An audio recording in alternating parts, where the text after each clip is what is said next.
Hello મારા વહાલા વહાલા વિદ્યાર્થી મિત્રો, કેમ છો? મજામાં? મારું નામ છે ફાલ્ગુ નાદરોજા, હું રાજકોટથી છું અને તમે જોઈ રહ્યા છો physics with Phalgu sir.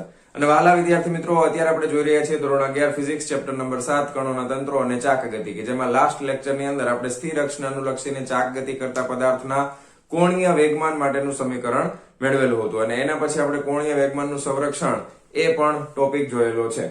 Okay, તો ફટાફટ એને એકવાર રિવાઇઝ કરી દઈએ. કોણીય વેગમાન માટેનું સમીકરણ આપણને બધાને ખ્યાલ છે, કોઈ એક કણ હશે તો L બરાબર R ક્રોસ P થશે. પણ આખા તંત્ર માટે કોણીય વેગમાનનું સમીકરણ આપણે ઓલરેડી સાબિત કરી ચૂક્યા છે, એટલે બધા સ્ટેપમાં આપણે પાછા રિવાઇઝ નથી કરતા, પણ આપણને ખ્યાલ છે. ફાઇનલી આપણને મળે છે L બરાબર LZ પ્લસ L પરપેન્ડિક્યુલર, એટલે કે આખા દ્રઢ પદાર્થનું કોઈ એક અક્ષને અનુલક્ષીને જો ચાક ગતિ થતી હોય તો એમાં કોણીય વેગમાન છે, કુલ કોણીય વેગમાન એ બે ઘટકોનો બનેલો છે. એક છે LZ એટલે કે જે ભ્રમણાક્ષ છે એને સમાંતર ઘટક મળશે, અને બીજો છે L પરપેન્ડિક્યુલર કે જે ભ્રમણાક્ષને લંબ ઘટક હશે. મોટા ભાગે લંબ ઘટક છે શૂન્ય હોય છે, બરાબર. એના લીધે ચાક ગતિ અથવા તો જે અક્ષ છે એમાં કોઈ ફેર પડતો નથી એવું આપણે માની લઈએ. તો L પરપેન્ડિક્યુલર છે એને આપણે ગણતરીમાં લેતા નથી, બરાબર. અને પછી એનું આપણે સમયની સાપેક્ષે વિકલન કરીએ એટલે dLz by dt is equal to આપણને મળે છે ટાઉ એક્સટર્નલ, બાહ્ય ટોર્ક મળે છે. અને ટોર્ક છે એ પણ કઈ દિશામાં છે તો કે ભ્રમણાક્ષને સમાંતર z અક્ષ ઉપર, એટલે k કેપ આપણે લખી નાખીએ છીએ. ખ્યાલ આવી ગયો? અને એના બરાબર 0 કરી દઈએ તો શું આવે? L બરાબર અચળ થઈ જાય.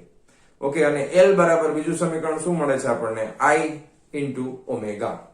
કારણ કે L છે એ કોને સમતુલ્ય છે તો કે રેખીય ગતિમાં જે વેગમાન આવે છે P, તો P બરાબર થાય છે m into v. તો અહીંયા દળનું કામ કોણ કરશે? જડત્વની ચાક માત્રા I, અને વેગનું કામ કરે છે ઓમેગા. તો L બરાબર થશે I ઓમેગા. ખ્યાલ આવી ગયો? અને વેગમાન સંરક્ષણના નિયમની અંદર L બરાબર શું લીધેલું છે આપણે? અચળ. તો I વધે તો ઓમેગા ઘટે, ઓમેગા I ઘટશે તો ઓમેગા વધશે. એના વિશે આપણે એક ઉદાહરણ પણ જોયું હતું, રોલિંગ ચેર વાળું, બરાબર. ઓકે, તો એ રિવાઇઝ થઈ ગયું છે.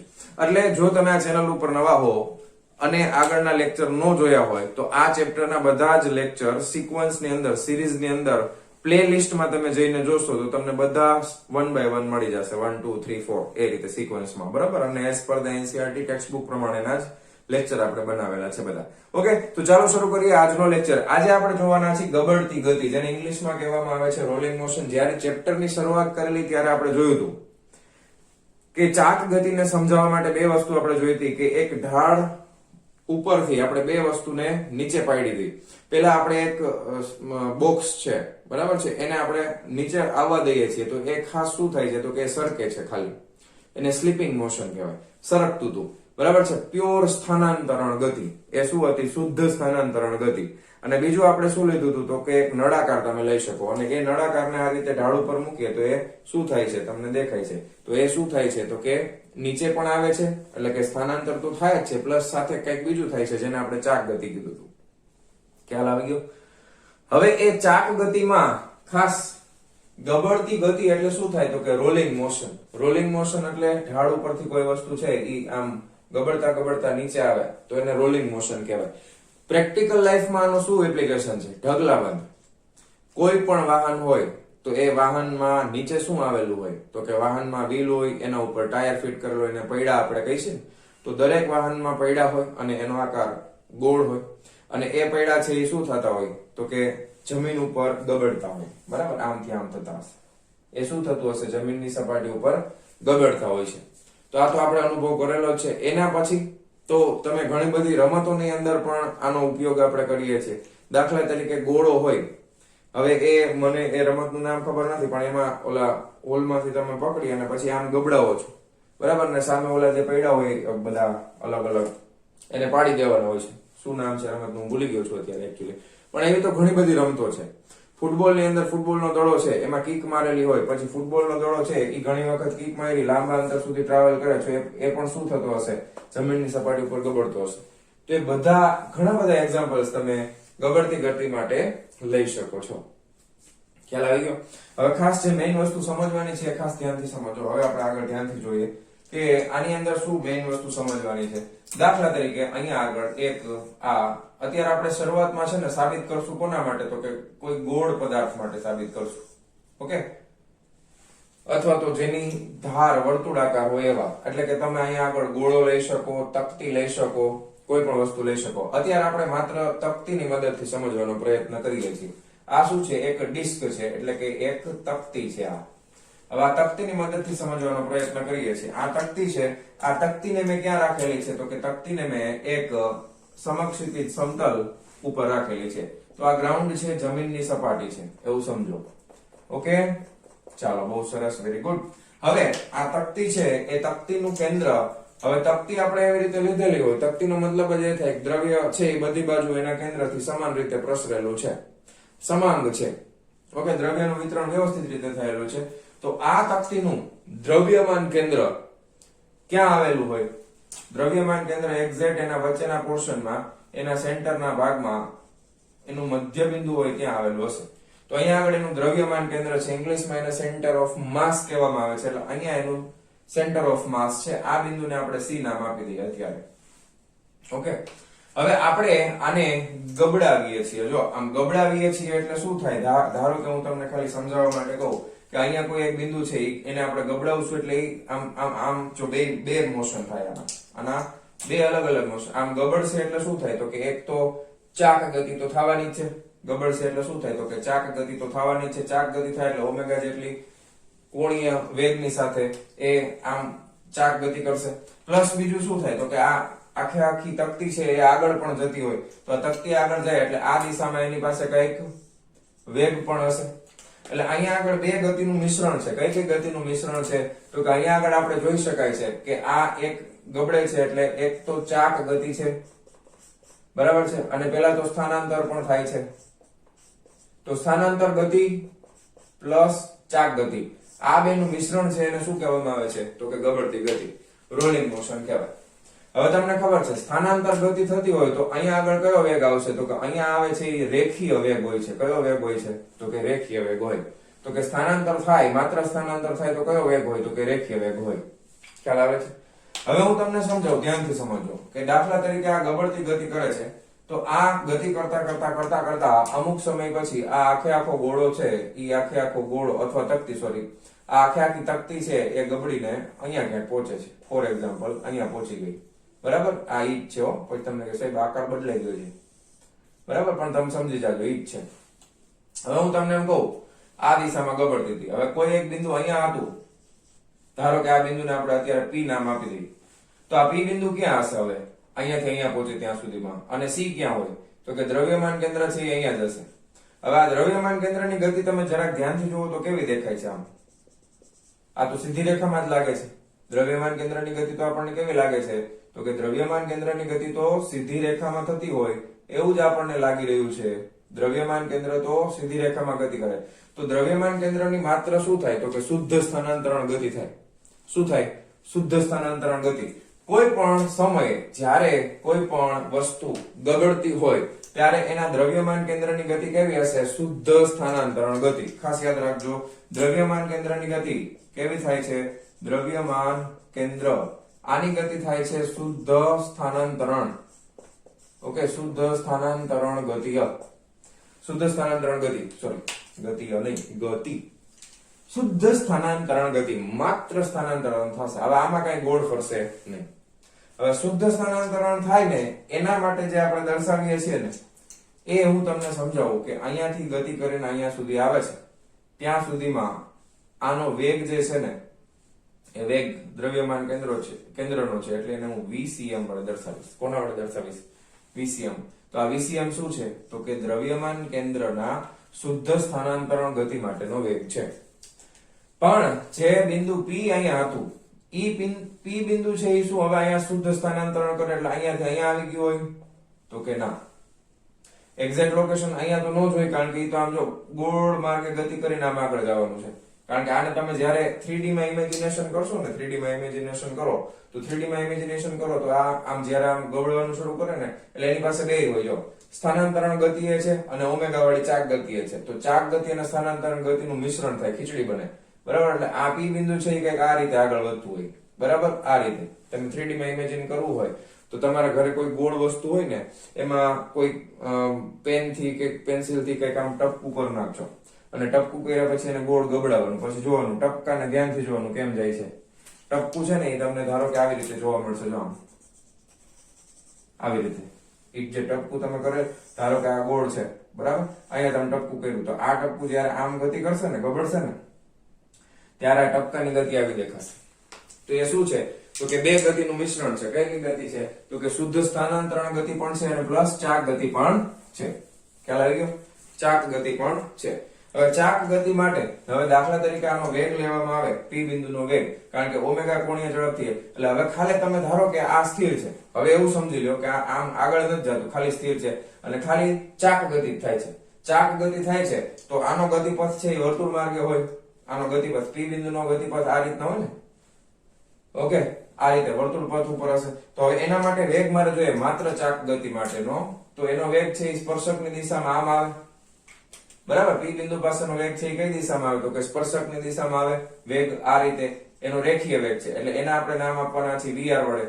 રેખીય વેગ ને નામ આપવાના છે વીઆર વડે. હવે દાખલા તરીકે આ તકતી છે, તકતી, તો આ તકતીની જે ત્રિજ્યા છે એ ત્રિજ્યા હું ધારો કે લઈ લઉં છું કેપિટલ આર. આ તકતીની ત્રિજ્યા કેટલી છે? કેપિટલ આર જેટલી છે. તો હવે તમને ખબર છે કે આ વેગ વી આર ઓમેગા, અમે ઓમેગા છીએ, તમને યાદ જ છે. તો વીઆર નું મૂલ્ય કેટલું થાય? વીઆર નું મૂલ્ય એટલે માનાંકમાં વીઆર લખો અથવા ખાલી વીઆર લખો, તો v is equal to r into શું થઈ જશે? ઓમેગા. કેટલું થઈ જશે? r into omega. ખ્યાલ આવી ગયો?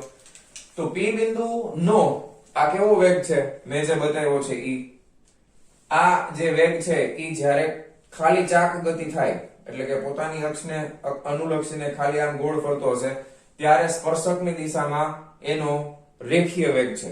સ્પર્શકની દિશામાં એનો રેખીય વેગ છે જેનું મૂલ્ય થાય છે r ઓમેગા. પરંતુ હવે ધ્યાનથી સમજો, પરંતુ આ p બિંદુ છે જ્યારે આમ ગતિ કરીને આગળ વધે છે ત્યારે એની પાસે માત્ર આ એક જ વેગ છે તો કે ના, એનું સ્થાનાંતર પણ થાય છે. પણ સ્થાનાંતરમાં શું થાય છે તો કે જેટલું દ્રવ્યમાન કેન્દ્ર અહીંયાથી અહીંયા સુધી આવે એ જ પ્રમાણે એનું સ્થાનાંતર પણ થતું હશે.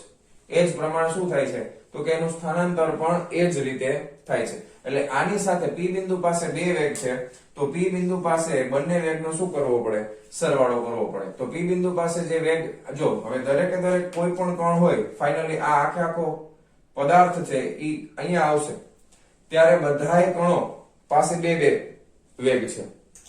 એક છે વીસીએમ, સ્થાનાંતરણ તો થાય જ છે, આખો પદાર્થ તો અહીંયા આવે છે, એટલે વીસીએમ તો છે જ, પણ સાથે સાથે બીજો પણ વેગ છે એ કોના લીધે છે તો કે ચાક ગતિના લીધે છે. બેયનું મિશ્રણ છે, ધ્યાન આપજો, બે વેગનું મિશ્રણ છે. એટલે ચાક ગતિના લીધે પણ વેગ છે અને આના લીધે પણ વેગ છે. તો p બિંદુ પાસે વેગ જ્યારે ગણવામાં આવશે ત્યારે એ વેગ બે પ્રકારના હશે. તો એક તો હશે vr, બરાબર છે, અને બીજો કયો હશે તો કે સેન્ટર ઓફ માસ નો એટલે vcm. આ બંનેનો સરવાળો કરીએ ત્યારે આપણને p બિંદુનો કુલ વેગ મળે. ત્યારે આપણને p બિંદુનો કુલ વેગ મળશે. કન્સેપ્ટ સમજાય છે કે નહીં? કારણ કે આ એક ખીચડી છે. c નો ખાલી c બિંદુનો એક જ વેગ હશે. c બિંદુનો વેગ ખાલી એક જ હશે અને ઈ કયો હશે તો કે પ્યોર શુદ્ધ સ્થાનાંતરણ માટે, અને એ સીધે સીધું આવે છે એવું જ આપણને લાગશે. પણ બાકીના કોઈ પણ બિંદુ પાસે બે વેગ હશે. બે વેગમાં કયા કયા છે તો કે એક રેખીય વેગ જે સ્પર્શકની દિશામાં હોય ચાક ગતિમાં એ vr, અને પ્લસ દ્રવ્યમાન કેન્દ્રનો વેગ, એ બધા માટે કોમન હશે. કારણ કે આખો પદાર્થ અહીંયા આવે છે ને, વેગ જ્યારે વેગ લાગે ત્યારે આખો પદાર્થ અહીંયા આવે છે. સમજાય છે? સમજાય છે ને? ધીમે ધીમે મગજમાં ઉતરે છે ને? રેડી? તો બે ગતિનું મિશ્રણ છે, સ્થાનાંતરણ ગતિ પ્લસ ચાપ ગતિ. ખ્યાલ આવી ગયો? સમજાય છે? હવે આપણે આ આકૃતિને ફરી પાછી દોરીને ડિટેલમાં પાછું સમજાવું, જો ધ્યાનથી જોજો. ચાલો હવે શું થઈ રહ્યું છે એને આપણે જરાક ધ્યાનથી સમજવાનો પ્રયત્ન કરીએ. હવે આપણે ટેક્સ્ટ બુક પ્રમાણે આગળ જઈએ. કન્સેપ્ટ ક્લિયર થયો ને? બે વેગનો સરવાળો થાય. દરેકે દરેક બિંદુ પાસે બે અલગ અલગ વેગ છે. દરેકે દરેક બિંદુ પાસે બે અલગ અલગ પ્રકારના વેગ જોવા મળે છે. ચાલો કઈ વાંધો નહીં, સરસ. હવે આપણે ટેક્સ્ટ બુક પ્રમાણે આકૃતિને ધ્યાનથી જોઈએ કે આ એક ડિસ્ક છે. ઓકે, હવે આ ડિસ્ક જે છે ઈ એક સમતલ સપાટી એટલે કે આ ગ્રાઉન્ડ છે, બરાબર. આના ઉપર ગબડે છે. શું કરે છે? ગબડે છે. હવે આ ડિસ્કનું દ્રવ્યમાન કેન્દ્ર અહીંયા આવેલું છે, એટલે એ બિંદુને આપણે નામ આપવાના છે c વડે. ઓકે, હવે આ ડિસ્ક ઉપર આપણે અલગ અલગ બિંદુઓ નક્કી કરી નાખીએ. દાખલા તરીકે એક બિંદુ છે ને એ આ ગ્રાઉન્ડ ની સાથે કોન્ટેક્ટમાં છે. એ બિંદુને આપણે નામ આપી દઈશું P0. બરાબર, આ બિંદુને આપણે નામ આપી દઈએ છીએ P0. આ P0 નામનું બિંદુ છે. પછી એક બિંદુ છે એ અહીંયા છે, ધારો કે સમજવા માટે એને આપણે P1 નામ આપી દઈએ છીએ. અને એક બિંદુ છે અહીંયા ક્યાંક છે જેને આપણે નામ આપી દઈએ છીએ P2. હવે ખાસ ધ્યાનથી સમજજો. સ્થાનાંતરણ ગતિ પ્લસ સ્પર્શકની દિશામાં ચાક ગતિ થતી હોય તો સ્પર્શકની દિશામાં વેગ એટલે vr. બે વસ્તુ બધાય પાસે છે. આની પાસે એક જ છે, આની પાસે ખાલી એક જ વેગ છે અને એ છે vcm. તો આના માટે મારે વેગ દર્શાવવો હોય C બિંદુનો તો એની પાસે વેગ કયો હશે? તો કે આની પાસે ખાલી vcm હશે. પણ બીજા બધા પાસે vcm તો રહેવાનું જ છે. ઓકે, બધા પાસે vcm તો હશે જ ને, કારણ કે આખો પદાર્થ ગબડે છે તો બધાનું સ્થાનાંતર તો કંઈક ને કંઈક થવાનું છે. અને બધાના સ્થાનાંતર માટેનો વેગ તો અચળ હશે. કેટલો હશે? તો કે vcm જેટલો હશે. ખ્યાલ આવી ગયો? vcm જેટલો વેગ હશે. ઓકે, હવે એ વેગ છે એ બધાય પાસે દોરી નાખવાનો. ટેક્સ્ટ બુકમાં થોડુંક તમને કન્ફ્યુઝન થશે કારણ કે દોરવામાં અલગ અલગ દોરેલું છે. અહીંયા P1 પાસે પણ વેગ કેટલો હશે? તો કે આ કોમન vcm. બરાબર, P0 પાસે પણ વેગ કેટલો હશે? તો કે P0 પાસે પણ આ વેગ તો થોડોક મેં ત્રાસો દોર્યો, ખબર પડે, વાંધો નહીં, આની હારે જ દોર નાખ બસ સ્પર્શકની દિશામાં. આ vcm તો હશે જ. ઓકે, P2 બિંદુ પાસે પણ વેગ કેટલો હશે? તો કે આ vcm તો હશે જ, કારણ કે કોમન છે. ખ્યાલ આવ્યો? અને બીજો વેગ કયો છે? તો કે બીજો વેગ છે ને એ હંમેશા ખાલી ચાક ગતિને ધ્યાનમાં લઈએ એટલે વર્તુળ પથે ગતિ થતી હોય એમ વર્તુળ માર્ગે, તો વર્તુળને દોરેલા સ્પર્શકની દિશામાં હોય એને દોરવા માટે હું બ્લેક કલરનો યુઝ કરું છું. ધ્યાન આપજો. હવે આની પાસે જ્યારે આ P1 બિંદુને ખાલી આપણે એવું ધારી લઈએ કે આખા પદાર્થની આ જે આમ ગતિ થાય છે એ ઓમેગા જેટલી કોણીય ઝડપ અથવા કોણીય વેગથી ગતિ કરે છે. ઓમેગા જેટલી ચાક ગતિ છે. તો અહીંયા આગળ સ્પર્શકની દિશામાં વેગ P1 પાસે મારે લખવો હોય તો કેવી રીતે લખાય? તો કે P1 પાસે મારે લખવું હોય તો સ્પર્શકની દિશામાં વેગ લખવો હોય તો મારે શું લખવું પડે? vr લખવું પડે ને. અને આ આખા દાખલા તરીકે આ તકતી છે, આ તકતીની ત્રિજ્યા છે કેપિટલ R. તો v r omega, vr omega, અમે ઓમેગા છીએ. તો અહીંયા આગળ જે વેગ હશે ઈ પણ કઈ દિશામાં હશે? તો કે ઈ પણ આ દિશામાં હશે. તો અહીંયા બે ભેગા થઈ ગયા. vcm તો થઈ જ ગયું, પ્લસ બીજું શું થઈ ગયું? તો કે બીજું થઈ ગયું vr. બરાબર, vcm તો થઈ જ ગયું, પ્લસ બીજું શું થઈ ગયું? તો કે vr. બેની દિશા એક જ તરફ છે. હવે આમાં vcm આ તરફ છે, પણ ધ્યાન આપો આ બિંદુ છે એ ગતિ કરીને હવે આમ વધશે ને આગળ, તો આ વર્તુળને દોરેલું સ્પર્શક ગતિ આ તરફ થાય છે. જો આની, તો આના માટે સ્પર્શકની દિશા આમ આવે, તો આના માટે vr છે એની દિશા આ તરફ આવશે. બરાબર, ઓકે, વેરી ગુડ. હવે આના માટે તમે જો કે P2 બિંદુ છે એ તકતીની અંદરનું કોઈ બિંદુ છે, એ તકતીનું અંદરનું બિંદુ હોય તો એના માટે મારે શું કરાય? તો કે કાંઈ એના માટે કઈ બહુ અઘરું નથી. એના માટે તમે સમજો કે આ કેન્દ્ર છે એને અનુલક્ષીને ચાક ગતિ થતી હોય તો એના માટે આપણે વર્તુળ દોરીએ તો વર્તુળ આ રીતે દોરી શકાય ને? ખ્યાલ આવે તમને? વર્તુળ કઈ રીતે દોરી શકાય? તો કે આ રીતે દોરી શકાય ને, આ રીતે વર્તુળ. હવે એને દોરેલા સ્પર્શકની દિશામાં જોઈ, વર્તુળને દોરેલા સ્પર્શકની દિશામાં જશે કારણ કે એનો ગતિપથ આ રીતે આગળ વધશે. તો અહીંયાથી તમે સ્પર્શક દોરો તો એ સ્પર્શક છે આ દિશામાં આવશે. ખ્યાલ આવ્યો? અને આ વર્તુળનું કેન્દ્ર આ છે, તો સ્પર્શકની દિશામાં આનો વેગ છે vr, એ આ તરફ છે બધાના. ઓકે, હવે તમે અમુક વસ્તુ નોટિસ કરો. નોટિસ આપણે શું કરીએ છીએ કે બધી જગ્યાએ જે આ vr આપણે લખ્યું છે, vr અહીંયા સ્મોલમાં લખી નાખું, તો vr નું જે મૂલ્ય છે માનાંકમાં vr એ તો સરખું થવાનું. vr નું મૂલ્ય કેટલું થાય? તો કે આ અંતિમ બિંદુઓ જે છે ને અહીંના, તો એના પાસે આખી ત્રિજ્યા કેટલી છે? કેપિટલ R છે. તો અહીંયા આગળ જે vr નું મૂલ્ય આપણે લખીએ P0 બિંદુ પાસે અથવા તો P1 બિંદુ પાસે, એના માટે હું અહીંયા સંજ્ઞામાં થોડોક ફેરફાર કરી નાખું છું. અહીંયા v કેપિટલ R કરી નાખું છું. બરાબર છે, અહીંયા આપણે કરી નાખીએ v કેપિટલ R. તો એનું મૂલ્ય કેટલું થશે? vr ઓમેગા, અમે ઓમેગા છીએ, તો એનું મૂલ્ય થશે r ઇન્ટુ ઓમેગા. બરાબર, હવે ધ્યાન આપજો. અહીંયા P0 બિંદુ છે, P0 બિંદુ એ જ્યારે કોઈ ગબડતો હોય પદાર્થ ત્યારે આ P0 બિંદુ છે એના માટે તમે જો vcm ની દિશા જમણી તરફ અને vr ની દિશા xz ડાબી તરફ, અને બંનેના મૂલ્ય સરખા હોય તો જ P0 બિંદુ છે એ જમીનની હારે ચોટેલું રહે. ખાસ ધ્યાન આપજો. આ વાક્ય જે હું બોલું છું એ ખાસ ધ્યાનથી જોજો. આ બંનેમાં તમને એમ થાય કે ભાઈ એકના વેગની કિંમત વધારે છે તો આ બિંદુ છે ને એ સરકવાનું ચાલુ કરી દે. એ ક્ષણે ઈ સરકવાનું ચાલુ કરી દે, પણ આ પદાર્થ સરકતો નથી, એ તો ગબડે છે. ગબડતું હોય એનો મતલબ એમ કે આ બંને વેગના મૂલ્ય સમાન હોવા જોઈએ અને પરસ્પર એકબીજાની વિરુદ્ધ દિશામાં છે. તો જે ક્ષણે આ P0 બિંદુ અહીંયા કોન્ટેક્ટમાં આવેલું હશે તે ક્ષણે આ P0 બિંદુ છે એ સ્થિર ધારવામાં આવશે. કારણ કે અહીંયા આગળ શું થાય છે તો કે અહીંયા આગળ આવું થાય છે ભાઈ, VCM બરાબર મૂલ્ય બરાબર VR નું મૂલ્ય બંને સમાન મૂલ્યના અને વિરુદ્ધ દિશાના હોવાથી P0 બિંદુ છે એને શું માનવામાં આવે તો કે એ સ્થિર ગણવામાં આવે. જો કોઈ પણ એક વેગનું મૂલ્ય વધી જાય તો એ સરકવાનું ચાલુ કરી દે છે, તો એ સરકવાનું ચાલુ કરી દેશે. આ વધી જાય તો આ બાજુ સરકશે, આ વધી જાય તો ઓલી બાજુ સરકશે. એટલા માટે શબ્દ વાપર્યો છે કે આ P0 બિંદુ છે એ સમયે કેવું હશે તો કે સ્થિર હશે. હવે એ સમયે સ્થિર હોય એવું ધારવામાં આવે, ધ્યાન આપજો, એ સમયે સ્થિર છે એવું ધારવામાં. બીજી એક વસ્તુ, એ સમયે સ્થિર છે એવું ધારવામાં આવે તો અહીંયાથી આ P2 બિંદુ છે બરાબર, એવું સ્થિર છે એવું આપણે ધારી લીધું છે. તો P2 બિંદુ છે એને તમે ધ્યાનથી જુઓ તો અહીંયાથી આપણે કોઈ એક આને જોડતી રેખા બનાવી દઈ તો તાત્ક્ષણિક આ એક તાત્ક્ષણિક અક્ષની જેમ કામ કરશે ને, સ્થિર અક્ષ ભ્રમણાક્ષની જેમ. કારણ કે આ બિંદુ સ્થિર હોય તો સ્થિર અક્ષને અનુલક્ષીને ભ્રમણ થાય છે, આ રીતે સ્થિર અક્ષને અનુલક્ષીને ભ્રમણ થાય છે. તો આ VCM અને આ P2 બિંદુ પાસે સ્પર્શકની દિશામાં જે VR છે એનો પરિણામી વેગ જે છે એને હું આ રીતે દર્શાવું. ધારો કે એનો પરિણામી વેગ છે એને હું આ રીતે દર્શાવવાનો, પરિણામી વેગ આ દિશામાં, તો એ V2 વેગ થશે બરાબર. ધારો કે તો આ પરિણામી વેગ છે ને એ આ સ્થિર અક્ષ અને અહીંયાથી આમ ગોળ ગતિ થાય છે તો એને આ લંબ થાય બરાબર, એને આ લંબ થશે. P0 અને P2 બિંદુથી અહીંયા આગળ આ જે દોરેલું છે એ એને કેવો થશે, લંબ થશે. તો કોઈ પણ, અને બીજું તમે ધારો કે આને આની આરે જોડી દો, સપોઝ ધારો કે અહીંયાથી આ જે પરિણામી આ VR છે ઈ તો એના માટે આ જે મેં ડોટેડ કર્યું છે ને વર્તુળ, એના માટે કેન્દ્ર આ છે, તો અહીંયાથી આ પણ એકબીજાને કેવા થશે, લંબ થશે.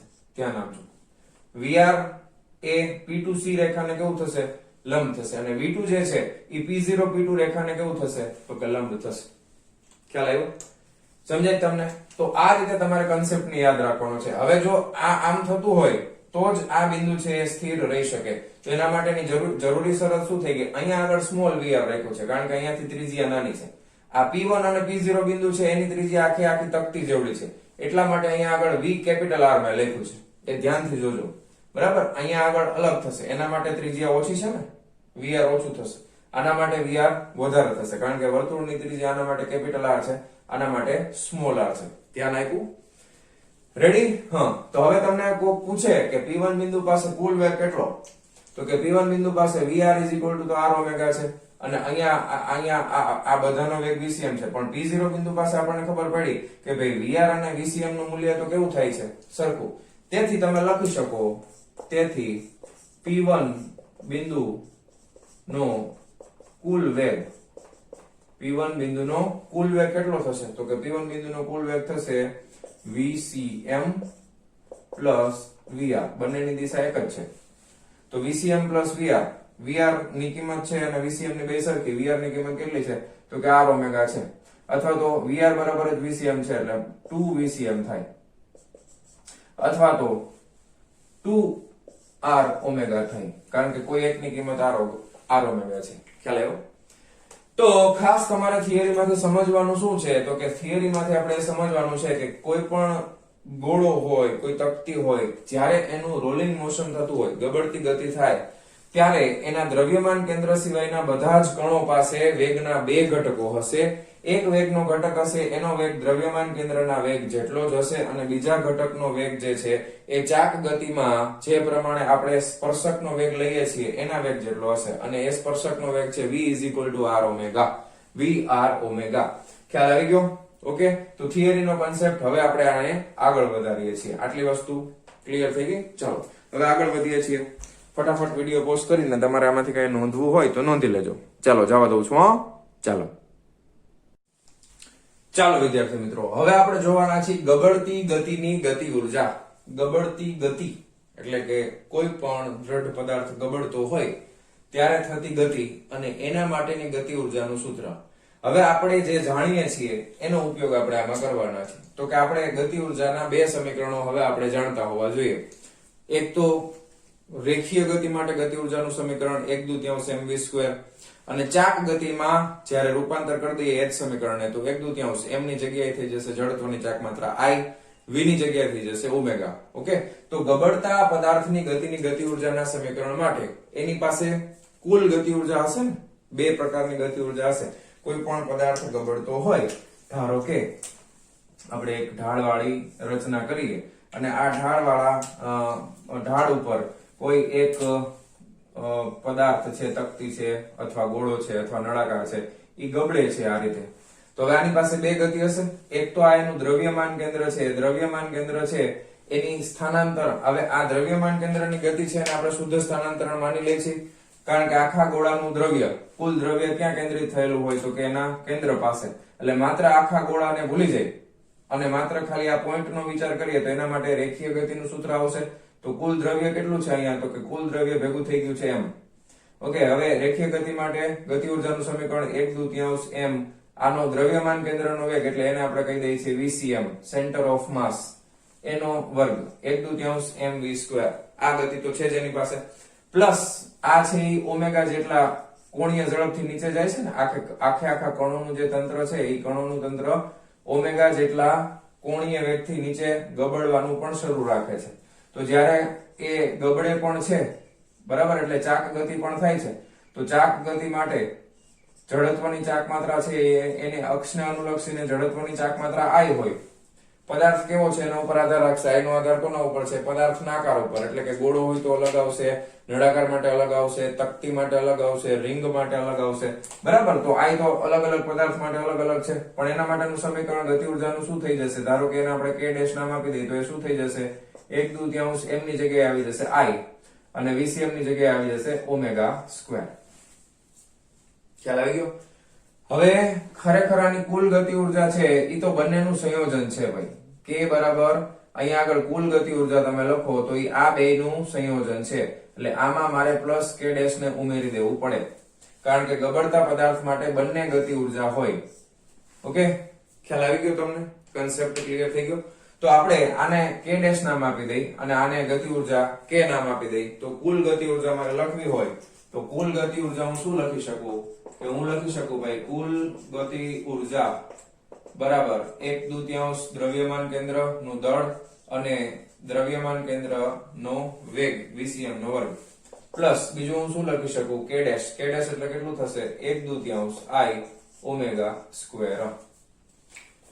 ચાક ગતિના લીધે ગતિ ઉર્જા વત્તા શુદ્ધ સ્થાનાંતરણ ગતિના લીધે ગતિ ઉર્જા, બંનેનો સરવાળો. ઓકે, હવે આપણે આગળ હમણાં જે સાબિત કર્યું એ શું સાબિત કર્યું? આગળ હમણાં આપણે થિયરીમાં સાબિત એવું કર્યું કે ભાઈ vcm જે છે એનું મૂલ્ય કેના બરાબર થાય? તો કે vr ઓમેગા જેટલું થશે. ખ્યાલ આવી ગયો? vcm બરાબર શું થશે? તો કે r ઓમેગા. બીજું, જડત્વની ચાક માત્રા I છે એ તો અલગ અલગ પદાર્થ માટે સૂત્ર જુદા જુદા હોય, પણ એક કોમન સૂત્ર આપણે લખી શકાય. એ કોમન સૂત્ર શું છે? તો કે એ કોમન સૂત્ર છે mk². એ કોમન સૂત્ર શું છે? તો કે કોમન સૂત્ર છે mk².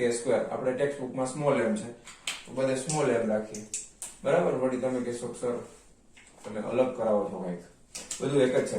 I બરાબર mk². હવે k શું છે? k બરાબર ચક્રાવર્તન ની ત્રિજ્યા છે ને. k નું મૂલ્ય અલગ અલગ પદાર્થો માટે અલગ અલગ હોય, જે આપણે ઓલરેડી જાણીએ છીએ.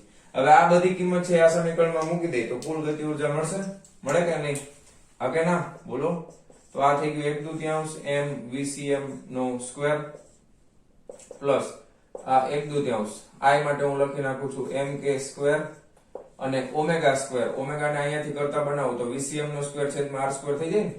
તો vcm નો સ્ક્વેર છેદમાં r² થઈ ગયો. ઓકે, હવે આમાંથી કોમન શું નીકળે? જો 1/2 m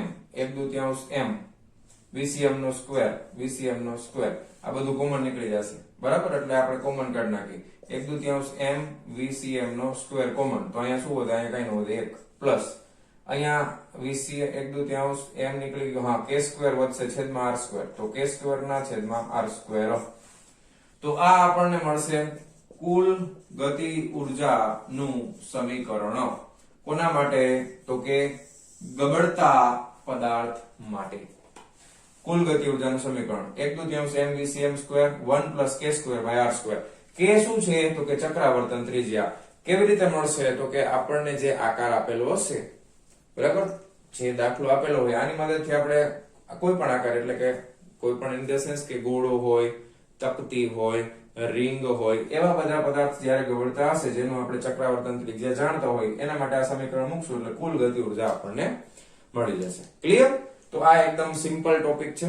બે ગતિ ઉર્જાનો સરવાળો 1/2 mvcm square plus 1/2 I omega square. બીજું સમીકરણ vr omega vcm r into omega. ત્રીજું સમીકરણ I બરાબર mk સ્ક્વેર. બધું ભેગું કરો એટલે ફાઇનલી આ સમીકરણ મળશે 1/2 mvcm સ્ક્વેર 1 + k² r². એકદમ સિમ્પલ છે. તો હવે આપણે જોવાના છે આના ઉપર આધારિત એક દાખલો. ઓકે, તો ફટાફટ આમાંથી વિડિયો પોઝ કરી અને આટલું છાપી નાખો. ચાલો જવા દઉં છું. ચાલો વિદ્યાર્થી મિત્રો, હવે આપણે જોવાના છે ઉદાહરણ નંબર 7.16. આ ટેક્સ્ટ બુક પ્રમાણેનું લાસ્ટ ઉદાહરણ છે અને આના પછી આપણે સ્વાધ્યાય શરૂ કરવાના છીએ. ઓકે, સો આપણી પાસે રકમ શું આપી છે? ત્રણ પદાર્થો, એક રિંગ, એક ઘન નળાકાર અને એક ઘન ગોળો એક જ ઢળતા પાટિયા પર સરક્યા વગર નીચે તરફ ગબડે છે.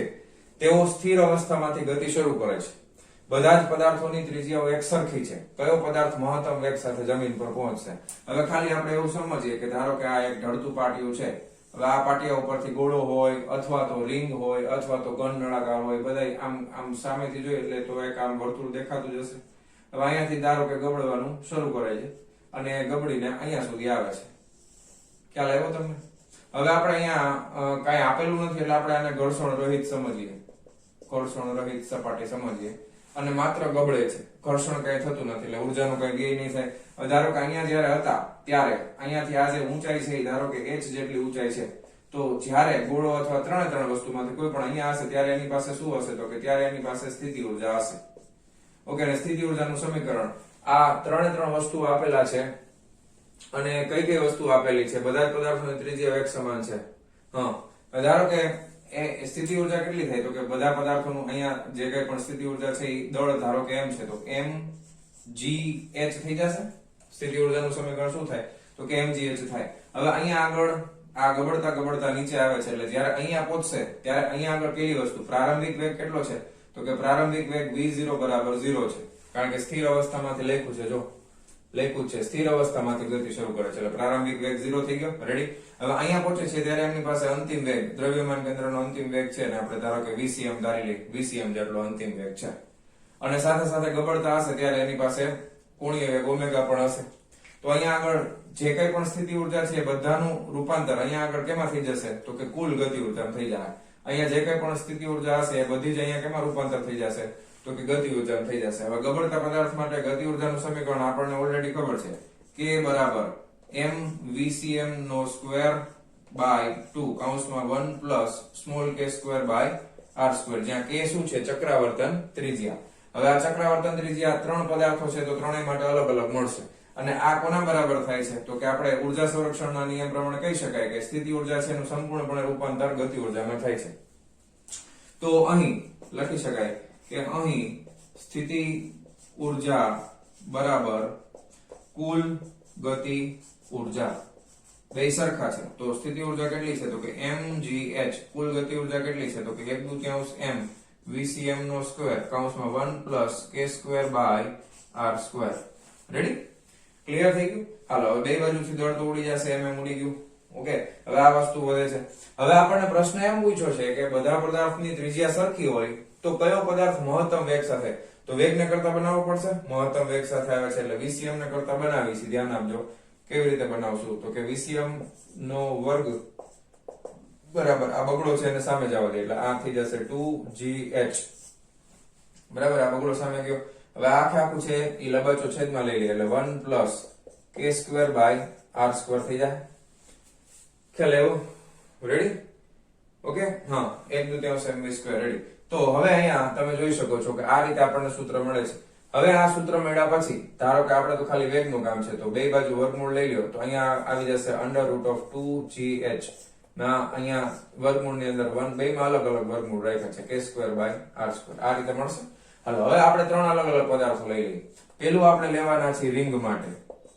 તો રિંગ માટે આપણે લખતા હોય ત્યારે આપણે લખશું v of ring, ring, ring. હવે રિંગ માટે આપણે ગોતવાનું શું છે તો કે ચક્રાવર્તન ત્રિજ્યા ગોતવાની છે.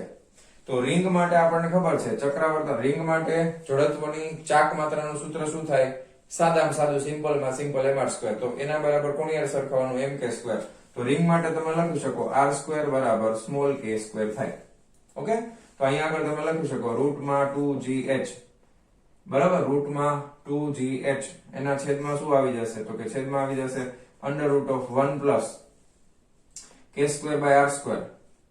ઓકે, તો અહીંયા 1 ના છેદમાં 1 એટલે √2 આવી જાય, √2gh ના છેદમાં √2 બરાબર. અહીંયા આપણે √2 અલગ લખીએ, √2 અલગ લખીએ અને ગુણાકારમાં રૂટમાં gh લખી નાખીએ. આ બે ઉડી ગયા તો જવાબ શું આવે છે? √g × h. તો આ પહેલાનો જવાબ આવ્યો રિંગ માટે. હવે બીજું શું છે? ઘન નળાકાર છે. તો ઘન નળાકાર માટે ઘન નળાકાર એટલે ડિસ્ક જેવું થાય ડિવાઇડેડ બાય સ્મોલેસ્ટ એટલે mr² બાય 2 આવે. તો એના માટે આપણને ખબર છે mr² બાય 2 આવશે એટલે k² બરાબર શું થઈ જશે? r² બાય 2 થઈ જશે. ખ્યાલ આવ્યો? તેથી આપણે લખી નાખીએ નળાકારને સિલિન્ડર કહેવાય એટલે v of cy lin dr. તમારે અહીં ગુજરાતીમાં લખવાનું છૂટ છે નળાકાર હાલે, કાંઈ વાંધો નહીં હો. બરાબર. આ ઉપરનું એમ નામ √2gh ના છેદમાં વર્ગમૂળની અંદર 1 પ્લસ k² બાય r² કરશો એટલે r² ભાગ્યા 2 ના છેદમાં r² એટલે 1/2 થઈ જાય. બરાબર. હવે અહીંયા ઉપર √2gh હવે 2 * 1 ને 3 એટલે √3 ના છેદમાં √2 છેદનો છેદ અંશમાં √2 ગુણ્યા √2 ગુણાકારમાં √gh ના છેદમાં √3 બરાબર છે. √2 ગુણ્યા √2 એટલે 2 ના છેદમાં √3 √gh. હવે 2 ના છેદમાં √3 ની કિંમત જરા ગોતી લો. બરાબર છે. 2 ના છેદમાં √3 ની કિંમત આપણે ગોતી લઈએ. બરાબર. √3 3 વર્ગમૂળ કેટલું? 1.73 આવે. 1.73 2 ભાગ્યા 1.73 ચાલો એટલે 1.15 આવે છે. બરાબર છે. આ આવશે 1.15 √gh. આ મળ્યું વેગ. હવે વેગ છે એટલે એકમ શું થાય તો કે મીટર પ્રતિ સેકન્ડ. મીટર પ્રતિ સેકન્ડ. ઓકે, હાલો બસ, બહુ સરસ, વેરી ગુડ. ત્રીજામાં છે ઘન ગોળો. તો ત્રીજામાં લખો ઘન ગોળા માટે. ઘન ગોળા માટે ગોળો યાદ કરો. ગોળાને ઇંગ્લિશમાં કહેવાય સ્ફિયર. યાદ કરાવું છું. SPHERE આપણી સ્ટ્રીક. s ને ઊંધો કરો એટલે બગડો થાય. p for 5 એટલે 2/5 mr². ઓકે, તો એટલા ગોળા માટે તમે લખી શકો કે k² બરાબર 2/5 r² થાય. યાદ આવી ને ટ્રીક? બાકી તમને ગોખાઈ ગયું હોય મને કઈ વાંધો નથી, તમારી રીતે યાદ રાખવાનું. બરાબર. તો VSPHERE v સ્ફિયર, ગોળાને સ્ફિયર કહેવાય એટલે v for sphere is equal to આ સમીકરણ છે √ આ √2 હું અલગથી જ લખું બધાયમાં, પછી પાછું ન કરું. √2 અને રૂટમાં g છેદમાં 1 પ્લસ શું છે k² બાય r². k² એટલે 2/5 r² ના છેદમાં r² એટલે આ બે ઉડી ગયા. બરાબર. હવે અહીંયા જોજો 5 * 1 5 ને 2 7 એટલે અહીંયા √2 5 ને 2 7 એટલે √7 છેદમાં આવે છે √5 બરાબર. છેદનો છેદ અંશમાં અહીંયા ઉપર ગુણાકારમાં લઈ લઈએ અને એના ગુણાકારમાં √gh બરાબર છે. તો આને એક કામ કરે, આખું વર્ગમૂળમાં લઈ 5 × 2 10 ના છેદમાં 7 આવી રીતે કરી નાખો તોય હાલે અને ગુણાકારમાં √gh એટલે આપણે થોડું ખેલું પડે. તો 10/7 કરીને એનું વર્ગમૂળ કરી નાખો.